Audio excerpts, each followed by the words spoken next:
নেন না, শরবতটা খেয়ে নেন না লিডার।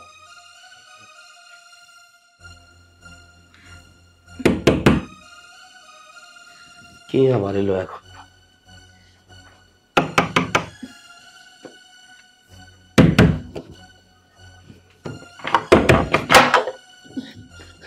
কি আপনি এত রাতে আপনি আমার রুমে কেন? আপনি আমাকে একটু আশ্রয় দেন, আমাকে একটু আশ্রয় দেন হুজুর। আমাকে পিছন থেকে অনেক লোক তাড়া করছে, আমি কোথায় যাবো? আমি এখানেই থাকবো, আমাকে একটু আশ্রয় দেন, আমাকে বের করবেন না এখান থেকে। দেখেন, আপনি একজন বেগানা নারী, তার উপরে আপনার পরনে যে পোশাক। আমি একজন হুজুর মানুষ, একজন ইমাম সাহেব মানুষ। আপনি আমার রুমে এভাবে ঢুকতে পারেন না। দেখেন, আপনি দয়া করে আমার রুম থেকে বের হয়ে যান। আপনি আমার পর একটু দয়া করেন, আমাকে একটু আশ্রয় দেন, আমার ভীষণ ক্ষতি হয়ে যাবে। প্লিজ হুজুর, আপনি আমাকে এত রাত্রে বের করে দেবেন না এই ঘর থেকে। দেখেন, আপনি যদি আমার এই ঘরে থাকেন, এই ঘরে শুধু আমি একা। দেখেন, মানুষ আমাকে কলঙ্ক দেবে। আপনি একজন বেগানা নারী, কেউ দেখে ফেললে, কেউ জেনে ফেললে আমার চাকরি থাকবে না। তারপরে আমাকে একবার গ্রাম ছাড়া করবে। দয়া করে আপনি বের হয়ে যান। আমাকে রাতটা একটু এখানে থাকতে দেন, আমি ভোর হওয়ার আগে এখান থেকে চলে যাব। তারপর আপনি আমাকে এত রাত্রে বের করে দেবেন না। ও, পিছনে অনেক পোলাপান আমাকে তাড়া করছে হুজুর, একটু দয়া করেন আমার প্রতি। আজকে যদি আপনার বোন যদি এখানে হতো তাহলে কি আপনি বের করে দিতে পারতেন? আপনি একটু দয়া করেন হুজুর, একটু দয়া করেন, আমার যে ভীষণ সর্বনাশ করে ফেলবে এই পোলাপানে। আপনি যখন এত করে বলছেন, আর মানুষ তো মানুষের জন্য, জীবন তো জীবনের জন্য। আপনি যখন এতটাই বিপদে পড়েছেন, আপনার জীবন রক্ষার্থে, আপনার জীবন বাঁচানোর জন্য আমি আপনাকে আশ্রয় দিলাম। এই ঘরে আমার বিছানায় আপনি ঘুমিয়ে পড়েন। ও হ্যাঁ, সকাল হওয়ার আগেই আপনি কিন্তু উঠে চলে যাবেন। আমি না হয় সারা রাত এই ঘরে এবাদত বন্দিগি করে কাটিয়ে দিই।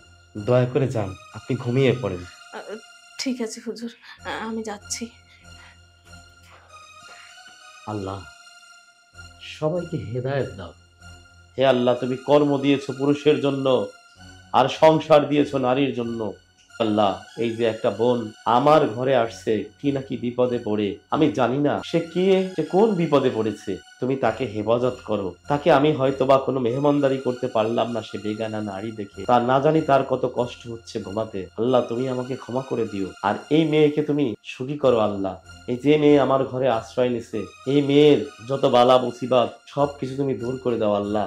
এই মেয়ে যে বিপদে পড়ে আসছে, সেই বিপদ থেকে তুমি রক্ষা করো আল্লাহ। এই মেয়েকে তুমি কবুল করো আল্লাহ। এই মেয়ে যেন সুখী থাকে, ভালো থাকে, তার মনের সকল আশা তুমি পূর্ণ করো আল্লাহ। এই মেয়েটাকে তুমি অনেক বড় সুখী করো আল্লাহ। এই মেয়েটা যেন আমার ঘর থেকে বের হওয়ার পরে সে যেন অনেক সুখী শান্তিতে বসবাস করতে পারে আল্লাহ। শুধু এটাই চাওয়া। সে আমার ঘরের মেহমান, জানি না তাকে আমি কতটা সম্মান করতে পারছি আল্লাহ। আল্লাহ, তুমি তো দেখছো আমার মনের ভিতরে কি, তুমি তো অন্তর্যামী, আমার অন্তরের ভিতরে কি আল্লাহ। এই যে নারী আমার ঘরে আসছে আল্লাহ, আমার মেহমান, তাকে তুমি সকাল পর্যন্ত ইজ্জত সম্মানের সাথে রেখো। সে নারীর জাত, সে বোনের জাত, স্ত্রীর জাত, মায়ের জাত, এই রাতটুকু যেন তাকে আমি সম্মান দিয়ে রাখতে পারি, ইজ্জত দিয়ে রাখতে পারি। নারী হলো ইজ্জতের পাত্রী। হে আল্লাহ, হয়তোবা সব মা বোন জানে না যে নারীর ইজ্জত বেশি, সম্মান বেশি। আমরাও নারীকে ইজ্জত দিতে চাই, সম্মান দিতে চাই। নারীকে রাস্তায় নামাতে চাই না, নারীকে আমরা দেহ ব্যবসা করাতে চাই না, নারীকে আমরা আবাসিকে দেখতে চাই না, পতিতা পল্লীতে দেখতে চাই না।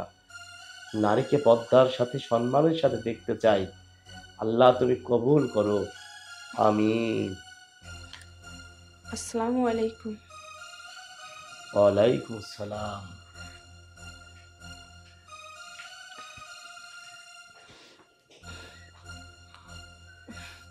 আপনার বোধহয় অনেক কষ্ট হয়ে গেছে। আপনি আমার ঘরের মেহমান, না জানি সারা রাত আপনার কত কষ্ট হয়েছে। আপনাকে বোধহয় আমি কষ্টই দিয়ে ফেলছি। না না হুজুর, আমার কোনো কষ্ট হয়নি, আমি খুব ভালোভাবেই রাত্রে ঘুমিয়েছি। কিন্তু হুজুর, আমি একজন পতিতা, একটা পতিতা মেয়ে হয়ে অনেক মানুষের ঘরে গিয়েছি। যেমন ধরেন, এক বড়লোক, মিনিস্টার, মন্ত্রী, শিল্পপতি, এমনকি বাস ড্রাইভার, ট্রাক ড্রাইভার, রিক্সা ড্রাইভার, আরো অনেক ছেলেদের বিছনে আমি গিয়েছি, কিন্তু কখনো কোনো হুজুরের ঘরে আমি যাইনি। কেন জানি মনে হচ্ছে আপনাদের সাথে আমার আরো আগে কেন দেখা হলো, তাহলে আপনাদের কাছ থেকে অনেক কিছু শিখতে পারতাম, জানতে পারতাম। শিখতে পারলে হয়তো বা আমার জীবনে এত বড় সর্বনাশ হতো, আর আমিও আপনার সর্বনাশ করতে আসতাম না। আমার ক্ষতি? হ্যাঁ, আমি আপনার সর্বনাশ করতে আসছিলাম। আমি কোনো বিপদে পড়িনি হুজুর, আমাকে এখানে প্ল্যান করে পাঠানো হয়েছে। প্ল্যান করে পাঠানো হয়েছে? হ্যাঁ, শোনেন তাহলে। আর মোল্লায় আমার মাথাটা নষ্ট করে দিল।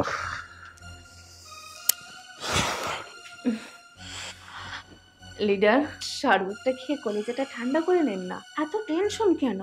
যেখানে বিজলি আছে সেখানে তো লিডারের কোনো টেনশন থাকারই কথা না। নেন না, শরবতটা খেয়ে নেন না লিডার। কি হলো? খেয়ে নেন।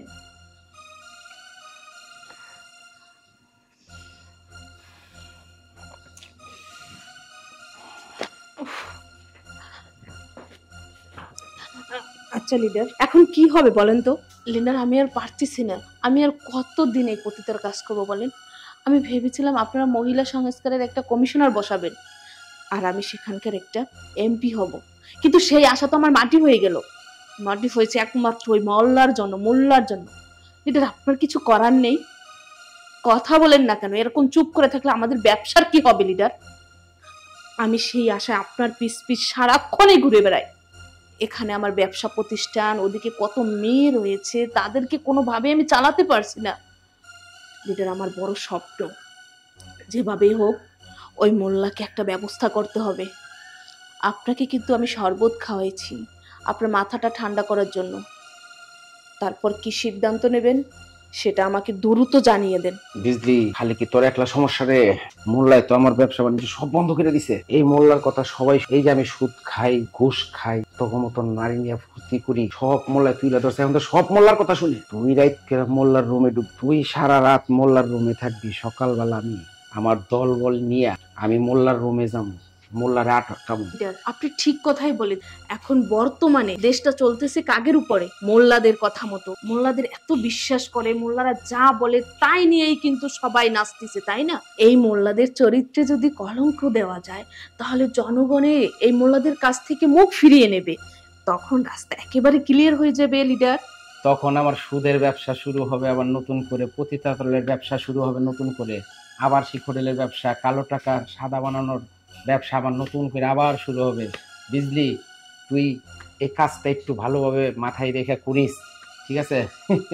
ঠিক আছে লিডার, কোনো চিন্তা করবেন না আপনি।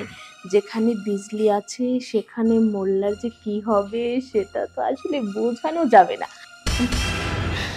হে আল্লাহ, তুমি ইজ্জতের মালিক, তুমি রহমানের রাহিম।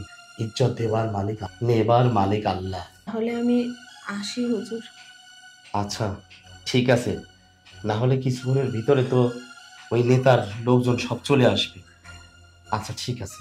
আপনি আমাকে ক্ষমা করে দিন। আচ্ছা ঠিক আছে। আপনি আসসালামু আলাইকুম। ওয়ালাইকুম আসসালাম। আপনি ভালো থাকবেন, ইমানের সাথে থাকবেন। ইনশাল্লাহ। আসেন। এই এমপি গিরি, মন্ত্রীগিরি, চেয়ারম্যান গিরি করে লাভ কি মহিলা মানুষের? যেখানে নেতার বিছানায় গিয়ে নেতার সাথে দেহ বিক্রি করার পরে একটা পদ পদবি পাওয়া লাগে, এই ধরনের রাজনীতি মহিলা মানুষের করে লাভ কি?